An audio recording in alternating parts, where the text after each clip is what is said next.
expresión. Por ejemplo, la jueza que instruye el caso contra el hermano del presidente del gobierno, en ese proceso de instrucción salió una manifestación contra una ley del gobierno al lado de una pancarta que ponía Sánchez dimisión. Digamos, esa imagen, digamos, es dura, porque estás diciendo, si le pido a la justicia que se ponga la venda y que sea independiente, pero la jueza que instruye un caso contra el hermano del presidente está al lado de una pancarta que pone Sánchez dimisión. O sea, la imagen no es buena. Y más todavía a nivel general de lo que estamos hablando, yo he visto resoluciones, incluso del Tribunal Supremo, no hablo ya de manifestaciones, sino resoluciones cuestionando las atribuciones, por ejemplo, del poder legislativo. Y yo no digo que no se puedan hacer ese tipo de reflexiones, lo que digo es que hace falta cierta contención institucional, porque me parece claro que, por ejemplo, la ley de amnistía, por supuesto que puede ser una ley discutible, pero creo que no puede ser objetable que es competencia del Parlamento. Y si alguien cree que es una ley inconstitucional, pues la puede recurrir al Constitucional. Pero a mí me parece que haría falta una cierta reflexión para que los poderes del Estado bajaran todos un poco el tono, porque al final es evidente que todos se pueden criticar, pero claro, la ciudadanía al final ve que los principales representantes del país a diario se están tirando los trastos a la cabeza. Y esto nos dicen los organismos europeos, como digo con razón, que esto no es bueno para una democracia, y eso es lo que siguen las democracias más avanzadas. Por algo lo harán, digo yo. Es innegable que hay una sensación, o parte de la ciudadanía, que últimamente hay, no digo en su conjunto, pero quizá aisladamente, pero da la sensación de que hay algunos jueces que están muy influidos por sus propias ideas políticas a la hora de hacer algún tipo de actuaciones. El de Peinado es el paradigmático para muchos. Para otros también el caso que se sigue contra el hermano del presidente del gobierno ha tenido mucho de peso político en su instrucción. También al fiscal general del Estado. Usted, que es juez, entiendo en activo que es muy difícil comentar este tipo de situaciones, pero entienda que los periodistas, igual que hablamos a veces de que hay compañeros o que se llaman compañeros de profesión, que yo muchos no los tengo, que se dedican a otras cosas distintas y que puedan ser criticables, como los militares, como los policías, que en su mayoría hacen bien el trabajo. Pues también tenemos que ser honestos y decir que a veces hay periodistas que hacen mal su trabajo, policías, militares, médicos y jueces también. Usted es juez. ¿Entiende que parte, o por lo menos un porcentaje de la población, de la sociedad, que está muy metida en medios, lee política y tal, entienda que hay algunas actuaciones judiciales que tienen un sesgo político? Yo lo entiendo perfectamente y me parece que a veces hay motivos, pero hay que separar. No podemos ir a un totum revolutum mezclando conceptos que no son equivalentes. Yo creo que hay que distinguir dos niveles. Casos claros de lawfare, o sea, de persecución judicial sobre el ámbito político. Hay un caso, por ejemplo, muy conocido entre otros, un juez, que es Salvador Alba, que según los hechos probados de la sentencia intentó atacar la actividad política de una diputada, de Victoria Rosell. Este juez fue condenado de Podemos, en el contexto además de actuaciones judiciales que yo creo que fueron muy discutibles contra Podemos, igual que a veces lo han sido contra el independentismo catalán u otros ámbitos. Esos casos diagnosticados y condenados son casos de lawfare. Luego, el segundo nivel sería casos discutibles, que yo creo que ahí no podemos hablar de prevaricación, porque no es lo mismo, pero creo que la ciudadanía puede no acabar de entender algunas actuaciones judiciales, sobre todo porque hay división dentro del ámbito judicial. Y ahí pondría el caso del fiscal general, del exfiscal general, donde hubo discrepancias importantes en fase de instrucción en el Supremo y también divergencias importantes en la sentencia. Y claro, en un caso tan importante, tan sensible políticamente, que no haya consenso en el tribunal, eso genera dudas ciudadanas. El caso de Begoña Gómez tiene elementos parecidos. Ha habido discrepancias muy profundas entre la Audiencia de Madrid y el juez instructor, nada menos que en un caso que afecta a la esposa del presidente del gobierno, que yo creo que lo mínimo es exigir, cuando hay casos muy sensibles políticamente, que la gente no pueda pensar que hay sesgos judiciales que explican las resoluciones. Y luego el tercer nivel son casos que yo creo que no hay divergencias en la comunidad jurídica, hay consenso en qué casos que deben investigarse. Por ejemplo, el caso Koldo, el caso Leire Díez, incluso el caso Zapatero, hay indicios para que al menos se investigue. Pero claro, cuando desde el ámbito político se dice que todo absolutamente es lawfare y que todo es una campaña judicial, eso genera en la ciudadanía todavía más incertidumbre. Pero tan falso es decir todo es lawfare como que no hay nada, que no hay nada, efectivamente. Hay que discriminar y analizar y en el caso por caso. En el caso de Vicky Rosell es que pudo ser condenada y era jueza y ver acabada su carrera y machacada su honor, si no llega a ser porque un empresario grabó una conversación.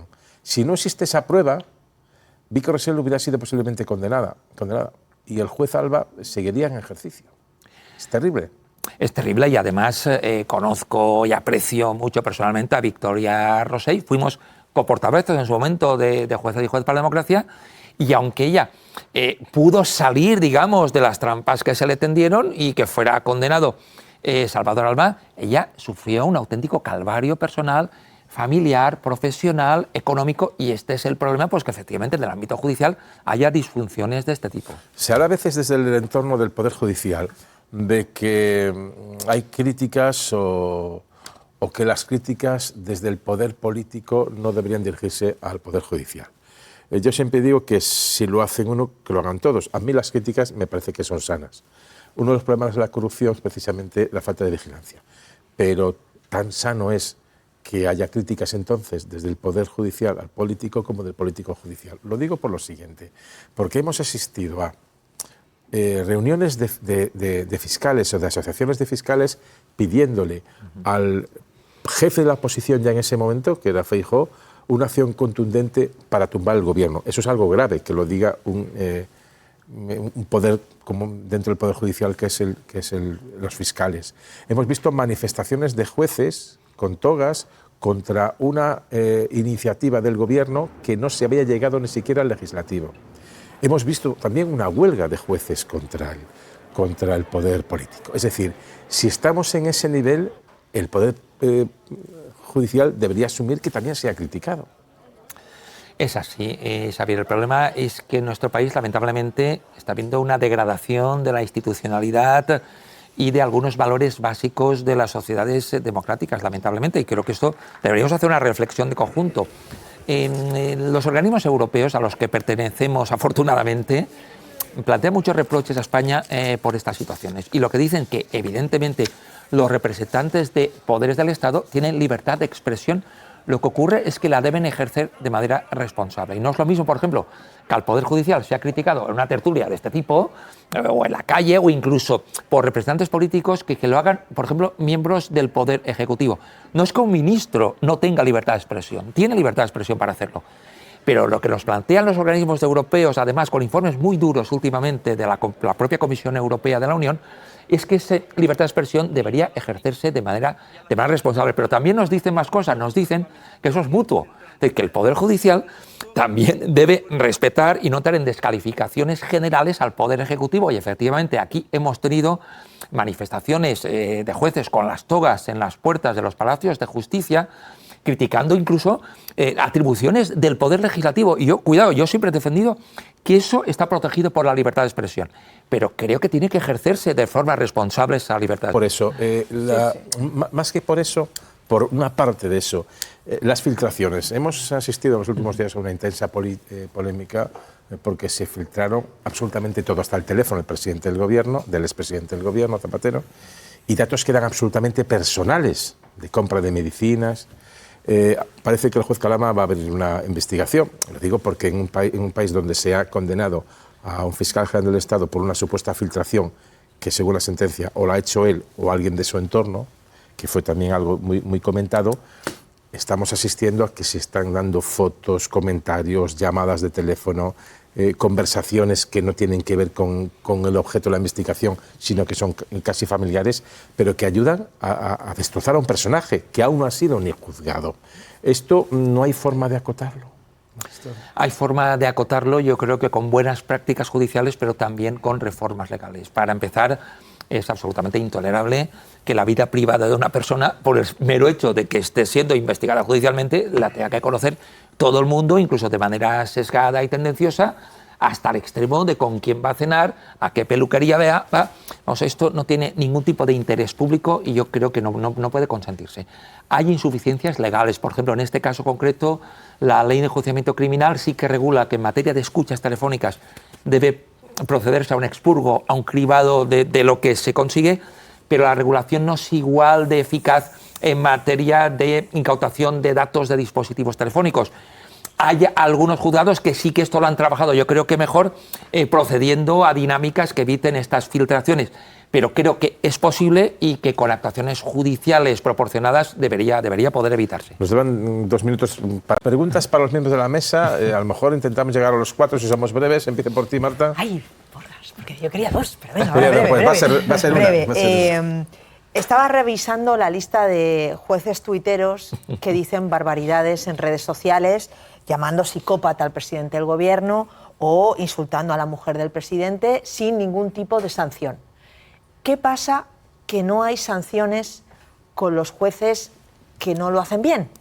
Porque ¿O que hacen esto? O que hacen esto, por ejemplo. No, me refiero también a esas cosas que él ha estado planteando, que me parece que son más graves incluso que esto, que en resoluciones, que en autos, que en documentación jurídica y judicial se planteen con temas políticos y haciendo campaña incluso. Pero vamos a lo de los tuits. Sí. Es que me parece interesante los tuits porque hubo debate y a lo mejor hay una explicación legal para Pero yo lo que no entiendo es por qué cuando vamos a la memoria del Consejo General del Poder Judicial, luego las sanciones son muy pocas, ínfimas, están muy escondidas y son en casos muy contadísimos, vemos cosas que salen impunes. Vamos a ver, yo sobre los tuits, que es una cosa efectivamente muy concreta y muy clara. Yo quizás peco por exceso, pero creo que hay que defender de una manera muy intensa la libertad de expresión de cualquier persona, porque esto puede generar efecto desaliento en la sociedad y, por tanto, algunas interpretaciones, incluso judiciales, en materia incluso de lo que a veces se califica como delito de odio, y no digo ya como delito de ofensa a los sentimientos religiosos, a mí me parece eso peligroso. Yo creo que mientras no haya amenazas, mientras que no haya injurias gravísimas, una democracia debe aceptar ese coste. Y en el caso de los jueces, a mí me parece que si un ciudadano puede llamar psicópata al presidente del gobierno sin que lo condenen, no entiendo por qué por eso se tendría que sancionar a un juez. Otra cosa es que, repito, creo que esa libertad de expresión preferiría que los jueces la ejercieran de forma responsable. Porque creo que el mayor castigo para el juez que hace esto no es que le ponga una multa al Consejo, sino el descrédito que se genera a sí mismo por acometer esas conductas y el descrédito que genera al conjunto del Poder Judicial. Pero creo que la llamada tiene que ser a ejercer de manera responsable la libertad de expresión. A mí castigar la libertad de expresión como regla general nunca me ha gustado. Y entiendo que esto puede no ser compartido, sí, pero, sí, no, pero tengo ese criterio. Tienes libertad de expresión. Joaquín, enhorabuena por el libro. Hablando de estigmas y de bulos alrededor de la justicia, hay 2 cosas que se suelen decir mucho y a mí me parecen muy injustas, y también si vamos a los datos es desmontable. Para empezar, que tenemos una justicia patriarcal. Según los datos, el 59% son ya mujeres. Y en segundo lugar, esta coletilla manida de la justicia en España franquista. Si Franco murió, creo que fue en el 75, si hubiese nacido ese año un juez, hoy tendría 51. Por tanto, ¿cómo ves tú que se siga insistiendo en estas 2 cosas, justicia patriarcal y justicia franquista, cuando es desmontable los datos? Yo no comparto que nuestra justicia sea franquista, ni tampoco que sea patriarcal, pero todavía comparto menos ese lanzamiento de campanas al vuelo sin ninguna autocrítica, que dice que somos el poder judicial del mundo, más o menos, y que nunca nos equivocamos. Yo he visto declaraciones incluso de personalidades relevantes de la judicatura diciendo que aquí todo se hace bien y que hay que defender siempre a los jueces, hagan lo que hagan. Y eso no lo comparto. Y como 2 apuntes sobre cosas que me preguntas. Yo no creo que la justicia en España sea necesariamente patriarcal, pero creo que tiene insuficiencias importantes en materia de formación en perspectiva de género y que a veces hay sentencias en materia sobre violencia contra la mujer, de violencia de género, que pueden ser mejorables, que podrían dictarse de otra manera, y creo que no pasa nada por hacer autocrítica. Y el hecho de que yo no crea que hoy los jueces tengan un cuadro de Franco en su casa ni nada parecido, porque yo creo que eso no es así, sí que me parece que hay actitudes que vienen de muy atrás y que creo que deberían superarse. Y pongo un ejemplo que los periodistas lo entenderéis perfectamente. En los últimos tiempos se han filtrado imágenes, vídeos de jueces actuando, abroncando a personas que están declarando, tratándolas yo creo que incluso de manera vejatoria, con poco respeto, y esto viene de muy atrás. Y yo creo que estas cosas, pues en un servicio público, y yo estoy convencido, y me consta que esto en otros países europeos no pasa. La judicatura actúa como un servicio público de manera respetuosa, escucha a los declarantes, y en esto hay que mejorar, y no pasa nada por hacer autocrítica. Y sí que creo que hay sectores de la judicatura que nunca quieren que mejoremos, que creen que vivimos el mejor de los mundos y aunque la judicatura no sea franquista o patriarcal, tiene bastantes cosas en las que puede... Tramo, un minuto para cada uno. Tú, cortísima. En relación con lo de los jueces tuiteros, a ver, que un ministro critique a un juez a mí me parece tremendo porque efectivamente colisionan los poderes, pero es que un juez tuitero o faltón contra la política es que tiene en sus manos la libertad de esa persona. Y a mí me parece gravísimo porque no es equiparable. O sea, un juez puede meter en la cárcel a un ciudadano. Ya sé que tiene que haber indicios que luego se prueben y todo un proceso garantista. Pero ¿estamos hablando de algo tan delicado como es la libertad de las personas? Si un juez ataca a un político públicamente, efectivamente no puede juzgarle luego, faltaría es más. Tendría que abstenerse por tener enemistad o tener interés en el asunto. Pero si está resolviendo eso mismo juez, divorcios, temas de menores, etcétera, yo creo que su libertad de expresión, además no es que lo diga yo, es lo que dice el Tribunal Europeo de Derechos Humanos, el Tribunal Constitucional, que los jueces mantienen como ciudadanos también esa libertad de expresión, sin perjuicio de que se les pueda recusar si efectivamente concurre una causa. Voy a ser telegráfico, pero Marta me levantó antes el tema que quería plantear, pero voy a hacer una acotación con datos. Magistrado, en la última memoria son 5.800 jueces en España, 15 sanciones. 15 sanciones. Algo pasa en la comisión disciplinaria, pero no quiero ir por ahí. Voy a la sentencia del caso Ábalos, muy polémica. Ya sé que hay una acumulación de delitos en esos 24 años que se reclaman, pero ha habido mucho cuestionamiento sobre eso. Ha habido, seguramente todo el mundo interpreta que ha habido una intención de ejemplaridad para avisar lo que significa la corrupción en el ámbito político, pero mucha gente no entiende que esa ejemplaridad no se haya aplicado sobre el corruptor, sobre el empresario corruptor de esa trama. Y el Tribunal Supremo ha profundizado en su línea jurisprudencial con una valoración que puede ser discutible jurídicamente. Hasta ahora es atenuante muy cualificada que rebaja la pena en 1 o 2 grados, como en el caso de José Luis Peñas. La línea general era que eran los supuestos en los que la colaboración era decisiva, que servía para desmantelar, como pasó con Peñas, y si nos fijamos eso es proporcionado, porque si alguien destapa la trama para que luego lo condenen, ¿quién va a hacerlo si no tiene algún tipo de incentivo? Aquí se ha extendido un poco más esos niveles de colaboración y de beneficio, y en este aspecto el tema puede ser efectivamente discutible jurídicamente. Sí, digamos, porque en el caso Peñas, que es el caso Gürtel, él es el que graba y denuncia. En el siguiente caso, Víctor de Aldama solo canta, por así decirlo, cuando ya está trincado, cuando lleva unos días en la cárcel y le ve la única opción de salir de ella haciendo lo que hizo. Pero en fin, y otra cuestión es el dinero, que es que encima se llevó los 3,5 millones de euros. En fin, entienda que los ciudadanos que no hemos estudiado leyes, a veces hay cosas que nos chocan. Igual que a los jueces les chocarán otras cosas que nosotros no vemos. Siendo lo mismo, no teniendo igual gravedad. Y me parece que hay casos que son especialmente indignantes. Yo, por poner un punto de referencia del pasado reciente, el caso de las tarjetas Black. Claro, ahí teníamos a políticos de todos los partidos, representantes de los empresarios, representantes de los sindicatos, todo tipo de personalidades que nos demuestran que si no hay actuaciones para acabar con debilidades institucionales, todo el que pueda corromperse acabará corrompiéndose. Por eso tenemos que solventar esos fallos en nuestras instituciones para evitar estas situaciones. De alguna, no solución, pero ¿cómo corregimos eso? Porque ha habido corrupción en todos los partidos, en todos los políticos, en unos más que en otros. Por ejemplo, para que no se enfade, a Podemos lo han mirado con 1000 lupas de aumento y todo lo que se ha dicho de Podemos era mentira. No hay un caso de corrupción en Podemos. Del PNV poquísimo, hay una cosita ahí, poquísimo. Del BNG en Galicia no ha aparecido absolutamente nada. Creo que en Sumar tampoco. Pero después los grandes partidos sí han tenido sus... y algunos que no son grandes partidos, partidos minoritarios. En Mallorca, no sé si había algún partido también relacionado con asuntos importantes de corrupción. En Valencia, importantes. ¿Qué sensación hay y qué se puede hacer? En primer lugar, desmentir mitos, bulos y leyendas urbanas.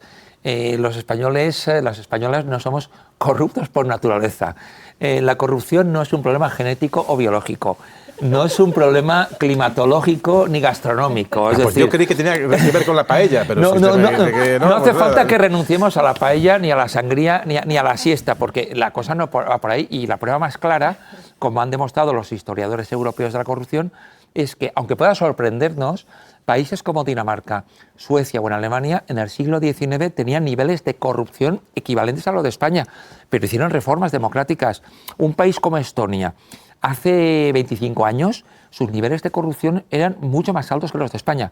Los principales partidos hicieron un pacto de Estado que cumplieron y hoy están a unos niveles bajos, equiparables a los países nórdicos. Es decir, que hay reformas democráticas posibles en materia de contratación pública, de acabar con las redes clientelares, de reforzar la persecución policial y judicial, que son perfectamente posibles, como los demuestran las democracias más avanzadas. Estoy ya con lo que acaba de decir de la sangría, la paella... La siesta. La siesta.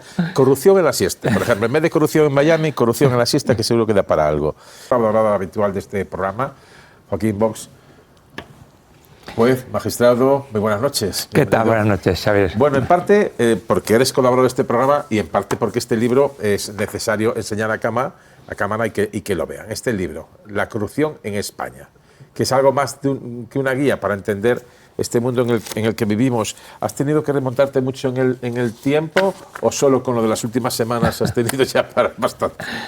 Vamos, corrupción en España. Yo he documentado procesos desde la Edad Media, desde el siglo XIV. Ostras, Lo que ocurre sí. es que las prácticas tal y como las entendemos ahora, en mi opinión, arrancan especialmente durante el franquismo, porque ya es un Estado que se parece bastante al nuestro, y el sistema democrático, digamos, que lo modifica y lo transforma en la corrupción vinculada ya a los partidos políticos y al pluralismo. Y lo cierto es que en las últimas décadas no ha habido grandes cambios. Decían algunos nostálgicos del franquismo que precisamente en el franquismo no había casi corrupción. Vamos, hay estudios documentadísimos que había una corrupción absolutamente instalada en el sistema, como pasa en general en todas las dictaduras, porque no hay un Estado de Derecho, no hay contrapesos, no hay vigilancia. La corrupción enriqueció al caudillo, a sus familiares, a sus ministros, a sus generales. Pues esto está bastante documentado. Hay una sensación ahora en España interna de que es el país más corrupto de Europa. O sea, es una sensación irreal, deformada, real, sobre todo en los últimos tiempos. Hablo de los últimos meses, del último año y medio.